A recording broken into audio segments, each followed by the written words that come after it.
시간 찬송가 417장 같이 찬양하시겠습니다. 찬송가 417장 큰 죄에 빠진 나를 같이 찬양하시겠습니다.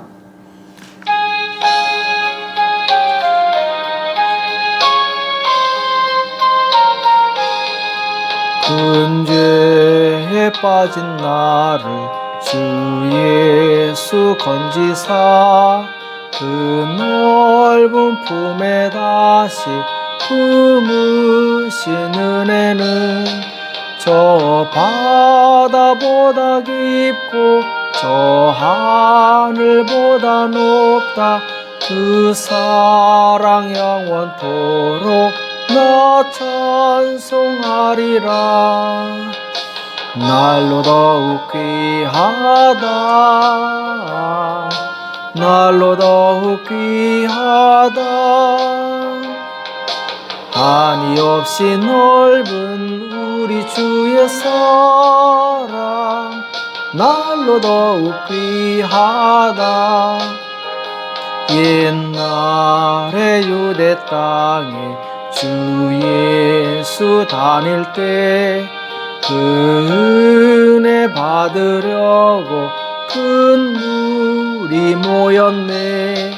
눈먼 자 병든 자를 다 고쳐주셨으니 나 같은 죄인까지 그 은혜 받도다. 날로 더욱 귀하다. 날로 더욱 귀하다. 한이 없이 넓은 우리 주의 사랑 날로 더욱 귀하다. 주 크신 사랑으로 만 백성 위하여 그 십자가의 고난 다 받으셨으니 그 속죄 받은 성도 큰 소리 함께 높여 온 천지 울리도록 주 찬송하리라. 날로 더욱 귀하다. 날로 더욱 귀하다. 한이 없이 넓은 우리 주의 사랑 날로 더욱 귀하다. 이 시간 다 같이 기도하겠습니다. 살아계신 하나님 아버지, 이 새벽에 저희들을 불러주시고 하나님 앞에 나올 수 있도록 은혜 주심을 감사합니다. 우리가 날마다 주의 사랑을 깊이 깨닫고 감사하며 주님 뜻대로 살 수 있도록 우리를 붙들어 주시옵소서. 세상 죄악에 물들지 않게 도와주시옵시고 오직 하나님의 말씀을 따라 좌로나 우로나 치우치지 아니하고 정로를 갈 수 있도록 우리를 붙들어 주시옵소서. 날마다 우리에게 깨닫는 은혜를 더하여 주시옵시고 또한 하나님께서 원하시는 그 생명의 길로 갈 수 있도록 우리를 도와주시옵소서. 이 시간 주께서 함께해 주실 것을 믿고 감사하며 예수님의 이름으로 간절히 기도합나이다. 아멘. 하나님의 말씀 시편 45편 1절에서 7절까지 말씀을 같이 보시겠습니다. 시편 45편 1절에서 7절까지 말씀을 같이 합독하도록 하겠습니다. 같이 읽겠습니다. 시작. 내 마음에서 좋은 말이 넘쳐 왕에 대하여 지은 것을 말하리니 내 혀는 필객의 붓과 같도다. 왕은 인생보다 아름다워 은혜를 입술에 머금으니 그러므로 하나님이 왕에게 영영이 복을 주시도다. 능한 자여 칼을 허리에 차고 왕의 영화와 위엄을 입으소서. 왕은 진리와 온유와 공의를 위하여 위엄 있게 타고 승전하소서. 왕의 오른손이 왕에게 두려운 일을 가르치리이다. 왕의 살이 날카로워 왕의 원수의 염통을 뚫으니 만민이 왕의 앞에 엎드러지는도다. 하나님이여 주의 보좌가 영영하며 주의 나라의 홀은 공평한 홀이니이다. 왕이 정의를 사랑하고 악을 미워하시니 그러므로 하나님 곧 왕의 하나님이 즐거움의 기름으로 왕에게 부어 왕의 동료보다 승하게 하셨나이다. 아멘. 그리스도의 왕권과 성도의 자세, 그리스도의 왕권과 성도의 자세라는 제목으로 같이 말씀을 나누겠습니다. 오늘 시편 45편의 이제 표제를 보면은 이 고라자손의 마스길 교훈이라고 그랬죠. 사랑의 노래 이렇게 나옵니다. 사랑의 노래. 자, 이 사랑의 노래라는 것으로 보아서 이것은 이제 왕의 결혼 노래라는 것을 알 수 있습니다.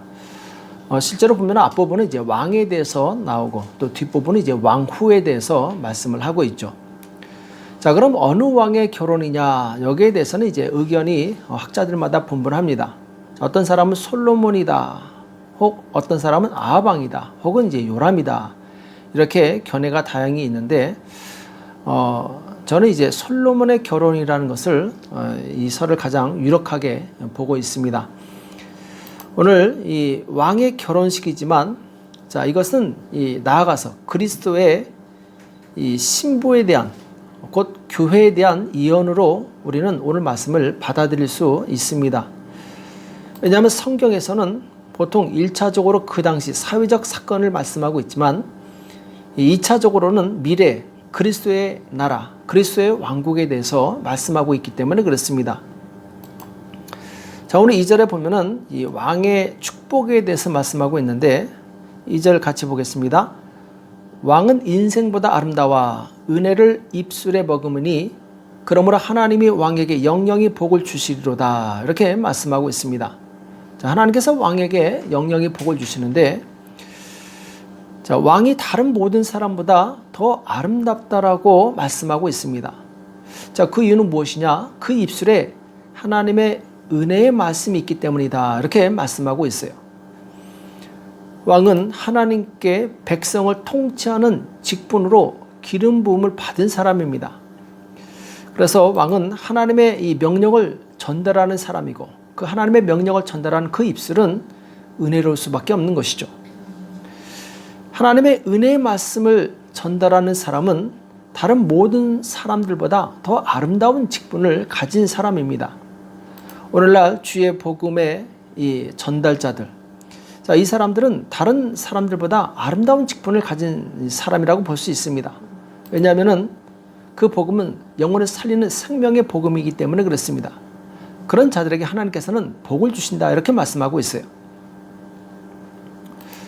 이 복음의 비밀이 얼마나 큰지 얼마나 축복된지 사도 바울은 세상의 영광을 다 포기하고 결혼까지 내려놓고 복음 전도자가 되는 그런 이제 이 길을 따르게 되죠.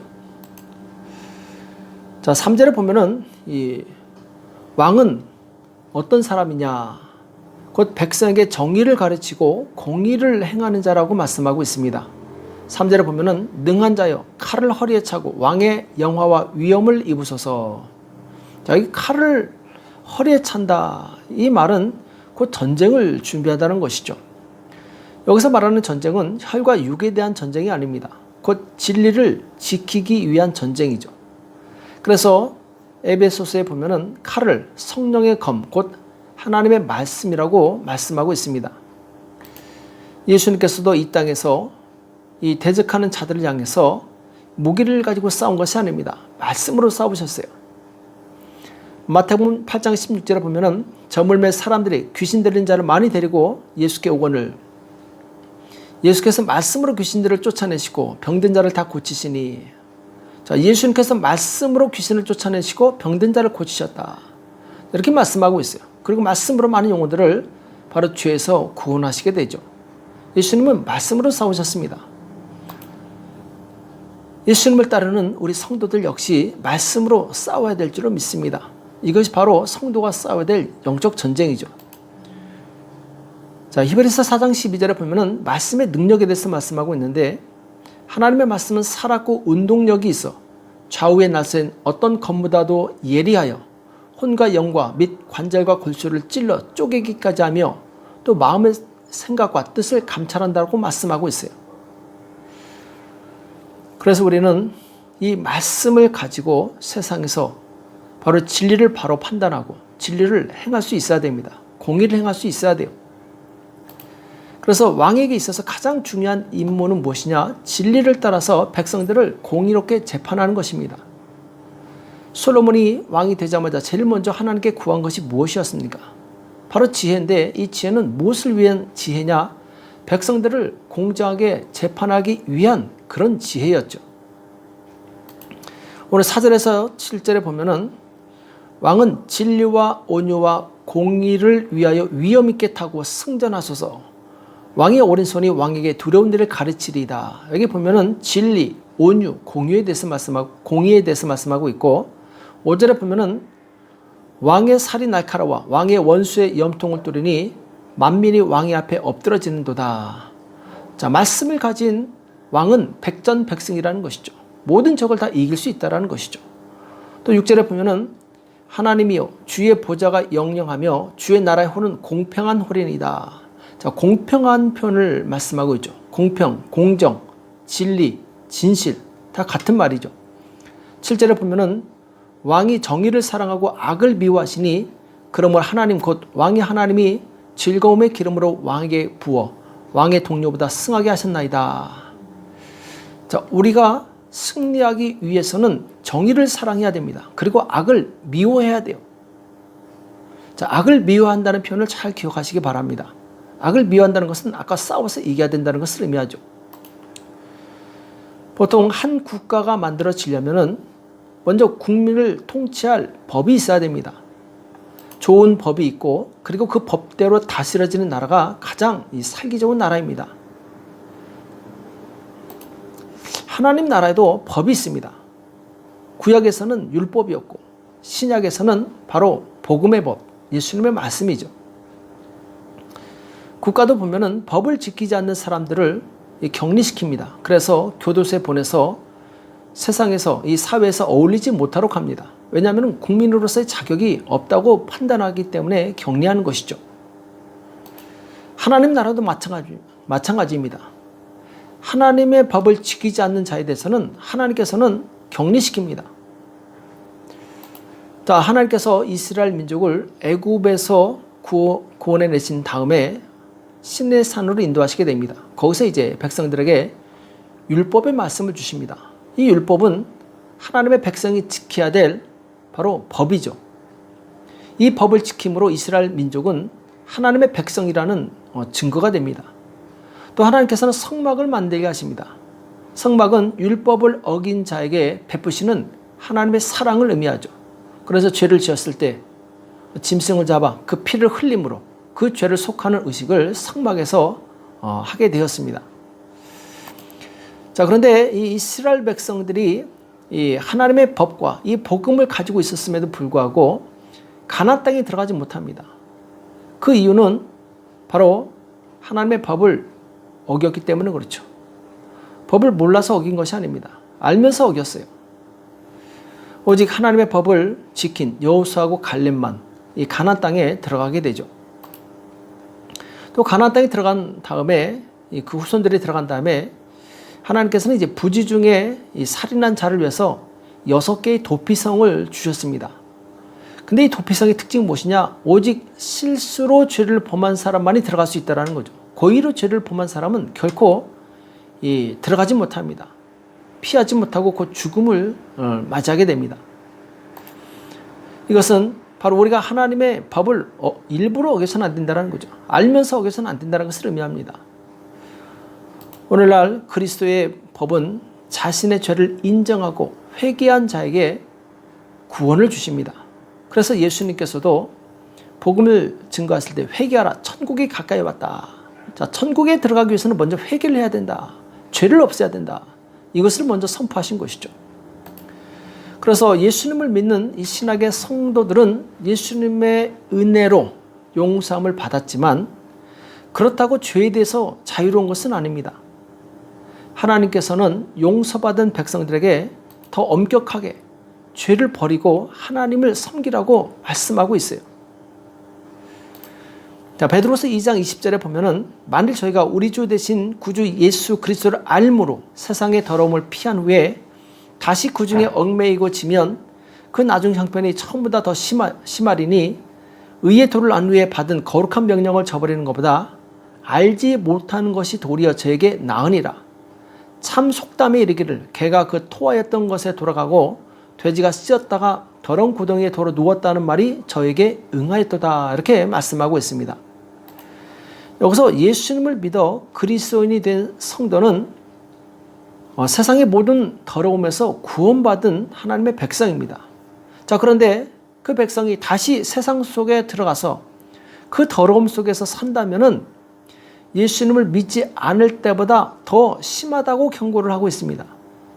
의의 도로, 곧 예수님의 말씀을 안 다음에 불순종하는 것보다 차라리 예수님을 처음부터 알지 못하는 것이 낫다고 말씀하고 있어요. 그래서 예수 믿다가 세상에 돌아간 사람들을 개가 토하였던 것을 먹고 돼지가 찢었다가 더러운 구덩이에 도로 눕는 것과 같다라고 표현하고 있습니다. 그러니까 처음 행위가 아무런 의미가 없는 것이죠. 우리가 예수님을 믿었다고 해서 죄에 대해서 자유하고 죄를 우습게 보면 큰 잘못을 하는 것입니다. 예수님의 나라는 예수님이 통치하는 나라예요. 그리고 예수님의 나라는 바로 의와 진리로 통치되는 나라입니다. 불법자들은 그 나라에 결코 들어갈 수 없습니다. 또 10절에서 15절까지는 이제 왕과 결혼할 왕후에 대해서 노래하고 있는데, 여기서 이제 왕후는 이스라엘 민족이 아닌 이방 민족의 여인을 의미합니다. 10절에 보면은 딸이여 듣고 생각하고 귀를 기울이라. 내 백성과 내 아비집을 잊어버릴지어다. 자, 내 백성과 아비집이라고 표현한 것은 이 왕후가 다른 민족의 여인이라는 것을 말씀하고 있는 것이죠. 자, 여기서 딸이여라고 말하고 있는데 이것은 왕후에 대한 시적인 표현이고, 오늘 앞부분에서 말한 왕을 그리스도에 비유한다면 뒷부분에 나오는 왕후는 바로 신부된 교회 성도들을 의미한다고 볼 수 있습니다. 자, 성도가 성도다우려면 어떻게 해야 되겠습니까? 바로 신랑 대신 예수님께서 말씀하실 때 잘 듣고 생각하고 귀를 기울이는 것입니다. 그래서 성도는 세상의 어떤 소리보다 예수님의 소리를 들을 수 있어야 돼요. 예수님의 말씀을 들을 수 있어야 됩니다. 다수가 예라고 해도 예수님이 아니라고 하면 아니라고 대답할 수 있는 용기가 있어야 돼요.